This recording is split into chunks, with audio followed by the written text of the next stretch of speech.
Eu vou mostrar duas propostas de vida pra gente. E cada proposta vai ser representada aqui por 4 imagens, tá legal? E aí no final desse exercício eu vou perguntar para vocês qual é a proposta de vida que vocês gostariam de assumir na vida, tá combinado? Muito bem. Primeira imagem, proposta número 1. Pode passar a primeira imagem, ótimo. Vamos agora então para imagem número 2 da proposta número 1. Você pode conferir ali um pouquinho. A imagem número 3. Ótimo. Agora a imagem número 4, a última imagem então da proposta 1. Tá combinado? Conseguiram mais ou menos memorizar? A gente vai agora para a proposta número 2, imagem 1. Família aí com as mãos pintadas. A imagem número 2, então agora, as crianças aí se divertindo, parece bem bacana, né?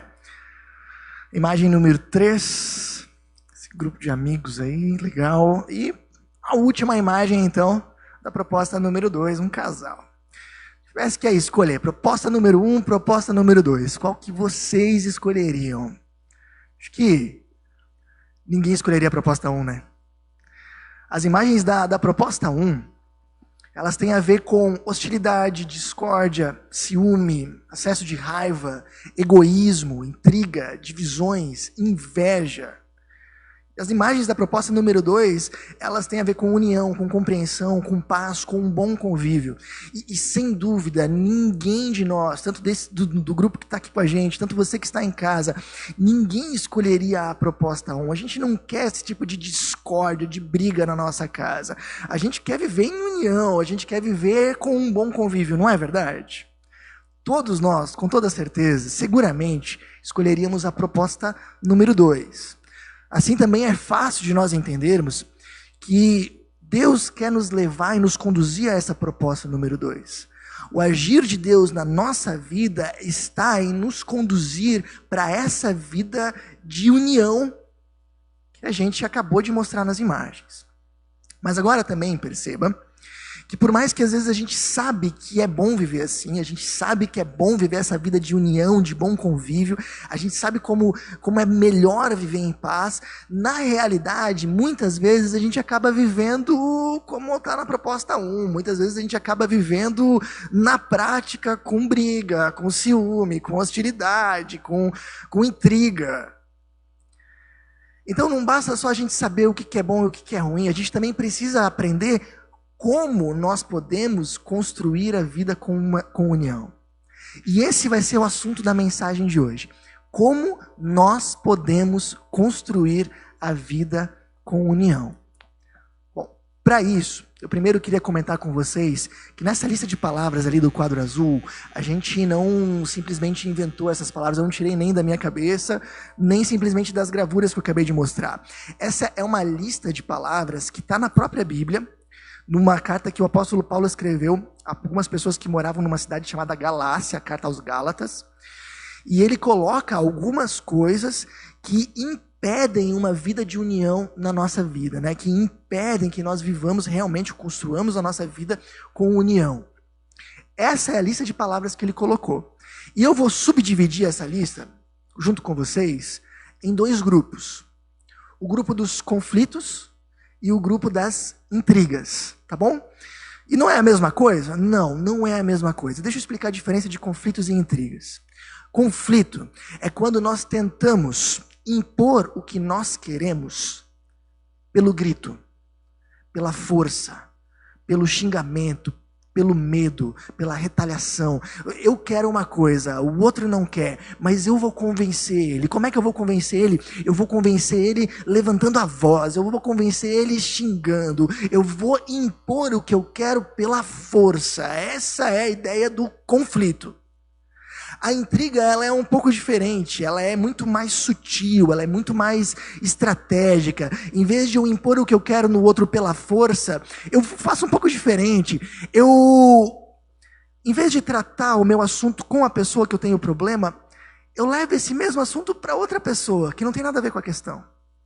E a minha intenção com isso não é resolver o problema, mas é conseguir o apoio de mais alguém, é trazer mais uma pessoa para minha causa. É aquilo que às vezes a gente faz, por exemplo, quando a gente tem um problema no casamento com o marido, a esposa, e em vez de a gente conseguir realmente sentar, conversar e chegar num entendimento, a gente fala isso para um outro amigo, na intenção de que agora tem mais uma pessoa junto com a gente. Agora tem mais uma pessoa que está no meu time. Ou eu falo da situação com os meus filhos, porque agora os meus filhos estão do meu lado. Eu vou ganhando força dessa forma. Ou é aquilo que acontece, por exemplo, no nosso trabalho. Vamos dizer que, por exemplo, eu tenho um problema com um colega meu. E aí, em vez de eu ir resolver, sentar e acertar aquilo com o meu colega, não. Eu prefiro falar com outro colega do que está acontecendo. Ou eu falo para o chefe, mas não na intenção de resolver, na intenção de ter mais alguém agora do meu lado, na intenção de ganhar força, porque agora sim eu vou impor o que eu quero para ele. Essa é a ideia da intriga. Mas sabe qual é a consequência, tanto do conflito quanto da intriga na nossa vida? A gente percebe isso de uma maneira muito importante na carta que está na Bíblia, a carta de Tiago. No capítulo 3, a gente encontra o seguinte: contudo, se vocês abrigam no coração disputas amargas e discórdias, não se gloriem disso, nem neguem a verdade. Esse tipo de sabedoria não vem do céu, mas é terrena, não é espiritual, é demoníaca, palavras bem fortes.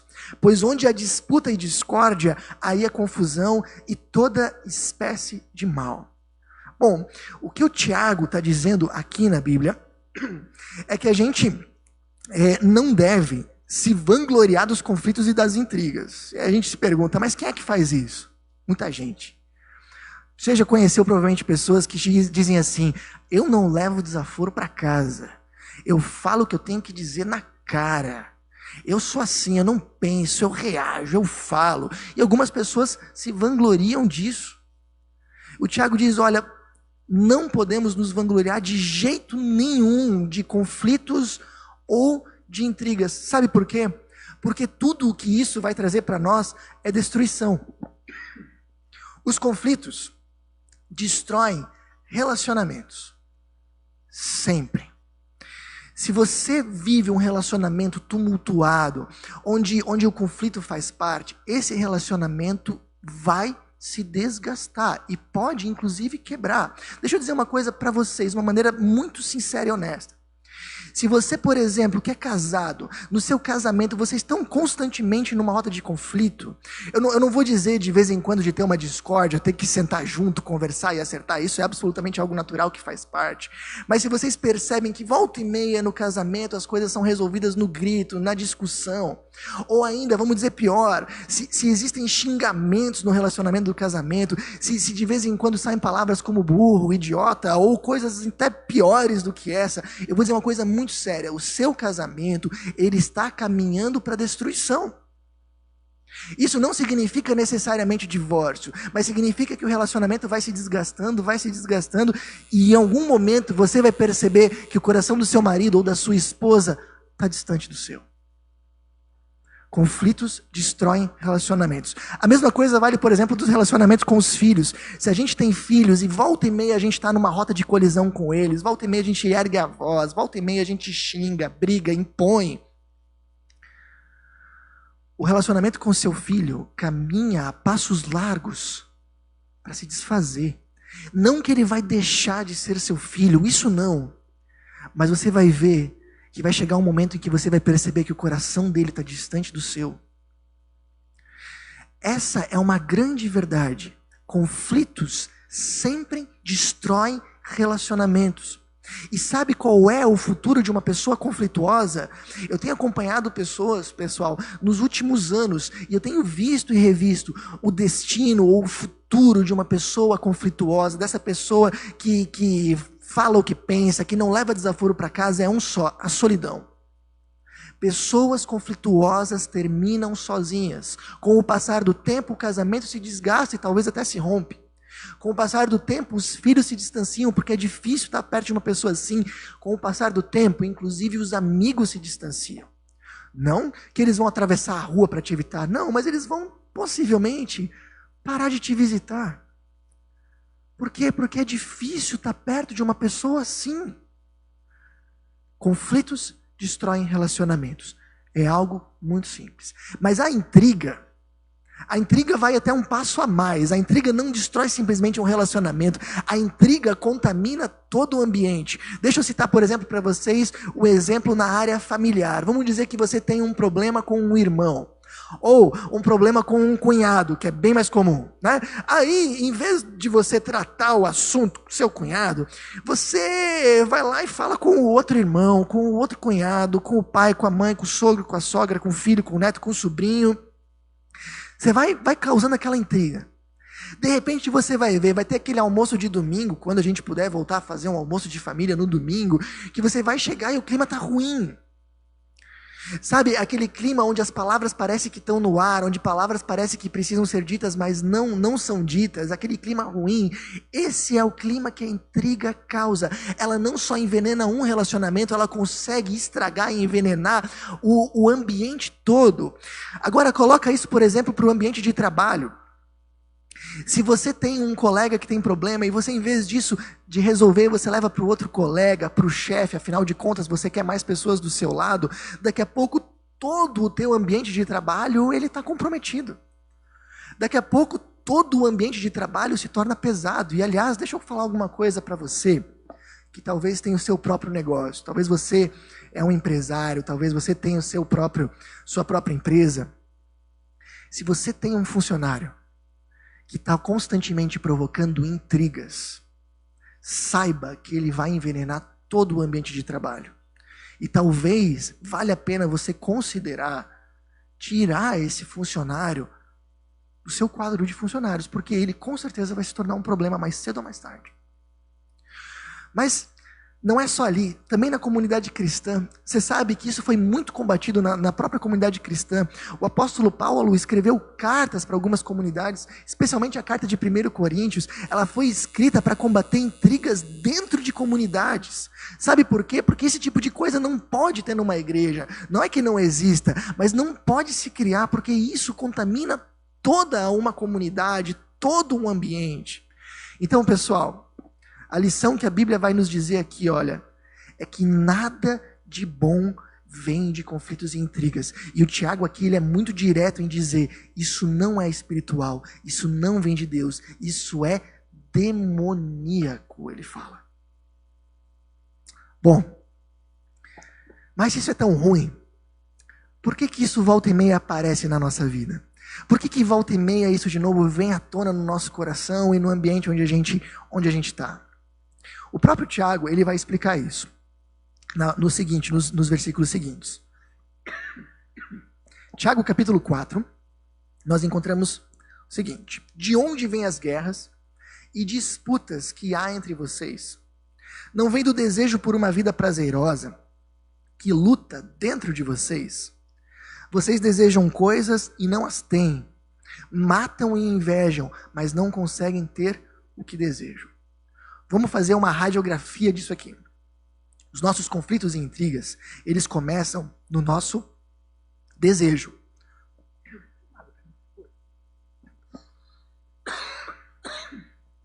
A gente tem um desejo por uma vida boa, por uma vida agradável, por uma vida confortável. Isso está no meu coração, isso está no seu, e não tem nada de errado, pelo menos no início disso. Nós temos esse desejo por uma vida prazerosa. E o Tiago diz, tudo começa ali. Aqui ainda não está o problema, mas tudo começa ali. O problema começa quando o nosso desejo, ele dá lugar ao que a gente chama de desejo egoísta. É o que ele vai falar logo depois. Vocês desejam coisas e não a têm, matam, invejam, mas não conseguem o que desejam. Quando a gente, para ter aquilo que a gente quer, a gente não se importa em passar por cima dos outros, em atropelar os outros. O que é um desejo egoísta aqui que o Tiago está falando? É quando o que nós queremos se torna mais importante do que as pessoas que estão ao nosso redor. Deixa eu explicar isso, por exemplo, num ambiente de trabalho. Você deseja uma vida agradável, uma vida boa, uma vida confortável. E aí, você sabe que para isso você precisa ter um bom trabalho, e eu até diria assim, de repente até você começa a pensar, bom, eu preciso ter para isso um bom salário, né? Porque eu preciso ter uma situação financeira confortável. E aí você sabe que no seu trabalho você precisa também subir, se destacar. E até aí não tem nenhum problema. O problema está quando o que você quer se torna mais importante do que as pessoas que estão ao seu redor. Quando você começa a pensar assim, bom, talvez não seria tão ruim assim se para mim me destacar e subir no meu trabalho, eu acabar prejudicando alguém. Não seria talvez tão ruim assim, se para mim subir no meu trabalho, talvez de uma maneira mais sutil, eu não vou ajudar aquele meu colega que precisa de ajuda, afinal de contas ele está precisando, ele não sabe fazer o que ele precisa fazer. Mas se eu ajudar, quem sabe daqui a pouco ele se destaca mais do que eu, e aí eu não vou conseguir chegar onde eu quero, percebe? O que eu quero se tornou mais importante do que as pessoas que estão ao meu redor. Isso é um desejo egoísta. Eu vou dar um outro exemplo. Vamos falar agora um pouquinho de casamento. Sei que muitos que acompanham a gente são casados. Imagina que você tem um projeto de vida bem legal. Para mim ser feliz, para mim conseguir chegar na vida boa, na vida agradável, na vida confortável que eu tanto sonhei. A gente precisa cuidar das finanças desse jeito, a gente precisa educar os nossos filhos dessa maneira, a gente precisa investir dessa forma, e tudo, absolutamente tudo que eu preciso para conseguir chegar nessa tão sonhada felicidade é convencer o meu cônjuge de que eu estou certo. Se eu conseguir convencer ele que eu estou certo, aí sim a gente chega lá. Percebe? O que você quer acabou se tornando mais importante do que o outro quer. Aí o que acontece? Quando você senta para conversar com o seu cônjuge, você realmente não está disposto a ouvir o que ele está dizendo e considerar, de repente, a remota possibilidade de que ele está certo e que você pode estar errado. E que esses planos precisam ser readequados. Não, você senta em frente ao seu cônjuge com um único objetivo, convencer ele que você está certo. E quando você ouve o que ele está dizendo, você está lá pensando, como é que eu vou contra-argumentar para mostrar para ele que eu que estou com a razão? O que você quer acabou se tornando mais importante do que as pessoas que estão ao seu redor. Isso para a Bíblia é desejo egoísta, e essa é exatamente a mãe dos conflitos e das intrigas. Mas mais do que isso, perceba aqui no texto que o Tiago, ele também fala de matar e invejar, que é uma citação direta de 2 mandamentos, dos 10 mandamentos que a gente conhece muito bem. E com isso ele está querendo dizer, um desejo se torna egoísta quando o que nós queremos é até mais importante do que aquilo que Deus quer. Sabe, quando nós fazemos planos, desejamos coisas e tomamos decisões, assumimos compromissos e projetos, sem nem se perguntar, será que é isso que Deus tem para mim? Você sabia que Jesus mesmo, ele disse, eu vim trazer para vocês vida e vida plena, vida cheia, vida boa, de verdade. Mas a gente começa a viver, tomar as nossas decisões e seguir os nossos caminhos de vida sem se perguntar, em primeiro lugar, vem cá, isso aqui é o que agrada a Deus ou não? Isso é um desejo egoísta. É um desejo que não só se importa mais com o que eu quero do que o outro, mas também se importa mais com o que eu quero do que o que Deus quer. Essa é a grande questão. E sabe o que isso mostra?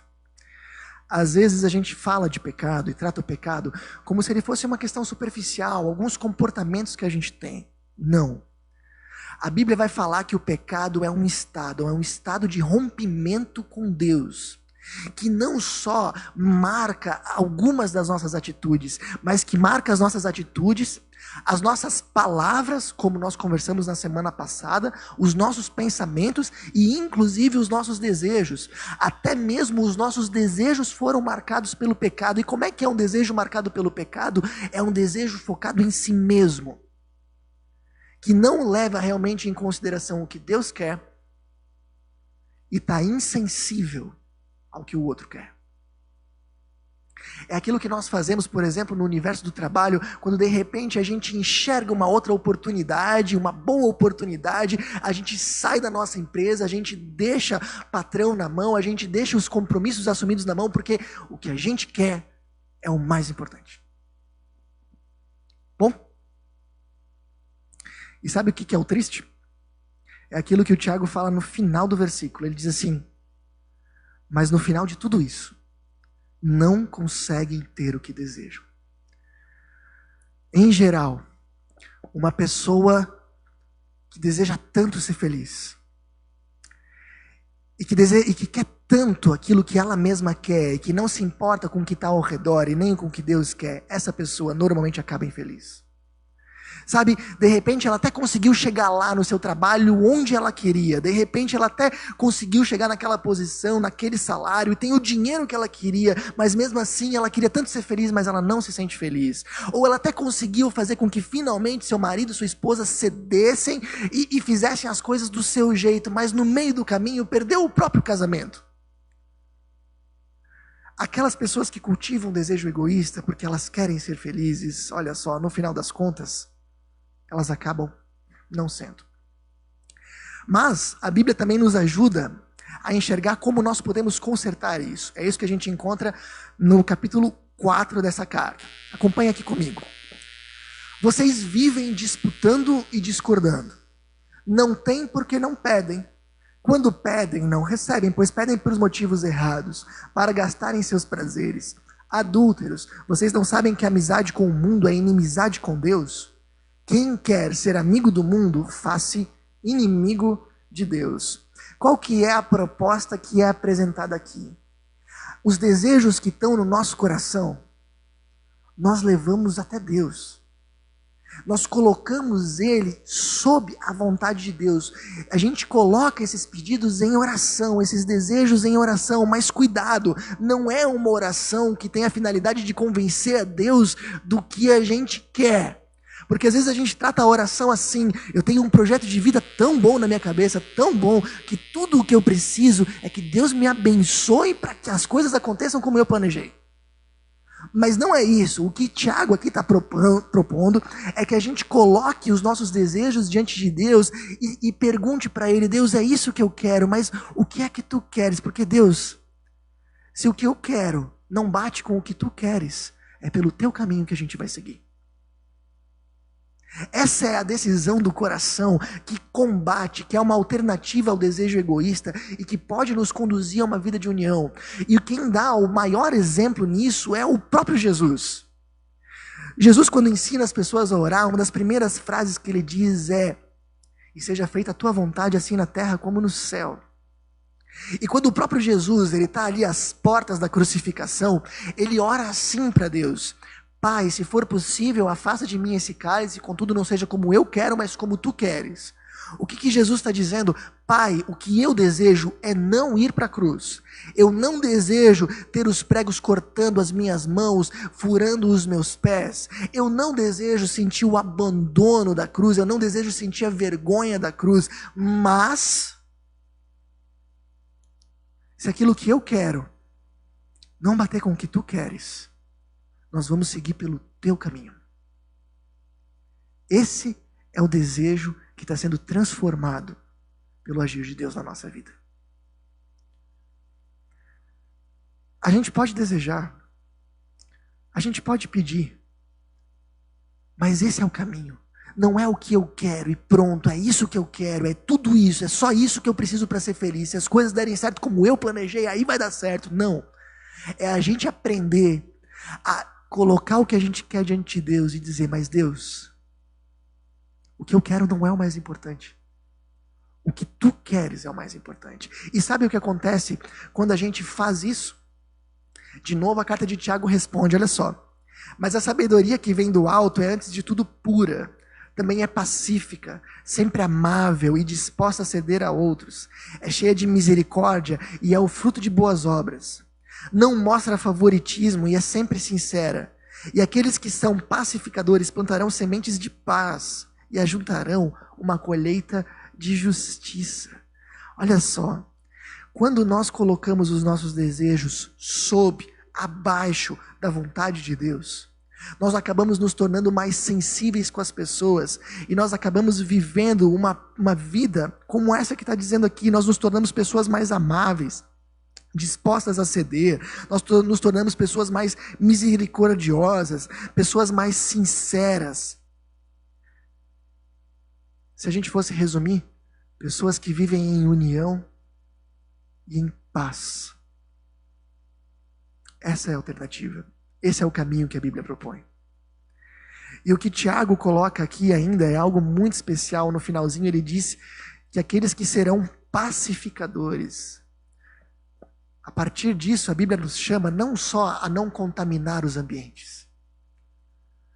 Ela nos chama a sermos instrumentos de Deus para contagiarmos os ambientes em que a gente está com a sua paz. Percebe? O que Deus está propondo para a gente é que nós coloquemos os nossos desejos sob a vontade dEle, que agora a gente comece a se tornar mais sensível para as opiniões dos outros e considerar de verdade o que os outros falam, pensam e propõem. E não só isso, nós não vamos ser aquelas pessoas que simplesmente vão chegar e o ambiente vai ficar ruim. Não, também não vamos ser só aquelas pessoas que nós vamos chegar e o ambiente vai ficar exatamente como ele estava antes da gente chegar. Não, nós vamos ser aquelas pessoas que vão chegar e o ambiente vai se tornar melhor do que antes da nossa chegada. A Bíblia nos chama a sermos pacificadores, a vivermos essa vida, a transmitirmos a sua paz. Bom, assim nós temos um resumo daquilo que a gente conversou. O que é uma vida sem união? É uma vida que tem uma consequência, a destruição, que tem uma causa, desejos egoístas, mas o agir de Deus quer nos levar para uma vida com união, que é um coração que confia no amor de Deus e se coloca sob a sua vontade. E agora, para terminar esse momento de reflexão, eu queria fazer 3 comentários com vocês. 3 comentários. Analisando o quadro que a gente viu até agora. Primeiro, até que ponto os conflitos e as intrigas têm a ver com a sua vida? Eu queria pedir que vocês analisassem a vida de vocês nos últimos 6 meses, ou se você puder, até no último 1 ano, e me diga até que ponto você estava envolvido em conflitos e intrigas. E de repente você pode dizer assim: não, Jorge, eu até estava envolvido em alguns conflitos e intrigas, mas você tem que ver que o meu marido, que a minha esposa, que o meu chefe, que o meu colega, agora esquece isso. Se você olha para trás e você percebe atrás de si um rastro de destruição, de conflitos e de intrigas, entenda que esse é um problema teu, sim. Eu tenho percebido que as pessoas, de maneira geral, têm pelo menos uma área mais sensível. Talvez essa não seja a sua área, mas talvez ela seja. E essa é uma noite de perceber, é uma área sensível, e eu quero que Deus reforme a minha vida. Primeiro, esse exercício é importante. Avalie a sua vida e perceba o quão presente conflitos e intrigas estão presentes nela. Segunda coisa, desejo egoísta. Avalie isso. Porque essa aqui é a mãe dos problemas. Faça o simples exercício. Nas últimas decisões de vida que você tomou, nos últimos projetos que você abraçou, nos últimos compromissos que você assumiu, antes de você fazer isso, você tirou um tempinho, dobrou seu joelho, e se colocou em oração perguntando: Deus, essa é a tua vontade para a minha vida? Você tem analisado aquilo que você quer sob a vontade de Deus? Você tem colocado isso sob a vontade de Deus ou não? Ou você tem tratado seus desejos dessa forma? O que eu quero é o mais importante e pronto. Pense nisso. E o terceiro exercício que eu queria que vocês fizessem nessa noite é: Deus quer nos fazer pacificadores. De repente você chega à conclusão: não, conflitos e intrigas realmente não é algo que mexe muito comigo. O desejo egoísta, não, realmente não é algo que mexe tanto comigo, porque eu constantemente faço isso. Eu constantemente avalio a minha vontade abaixo da vontade de Deus. E tento realmente colocar como prioridade número 1 seguir a vontade dele. Então, lembra ainda nessa noite que Deus não quer simplesmente que você viva em paz. Ele quer te usar para que outras pessoas possam viver em paz. Ele quer te usar para que você consiga levar a paz dele para os lugares em que você está. E de repente nessa noite você não vai ver ou não vai lembrar de nenhum conflito ou intriga que de repente você precisa resolver. Mas você de repente pode lembrar de um conflito de outras pessoas, onde você pode agir como um pacificador, onde você vai poder ser um apaziguador. Encare isso como um desafio talvez para você nessa noite.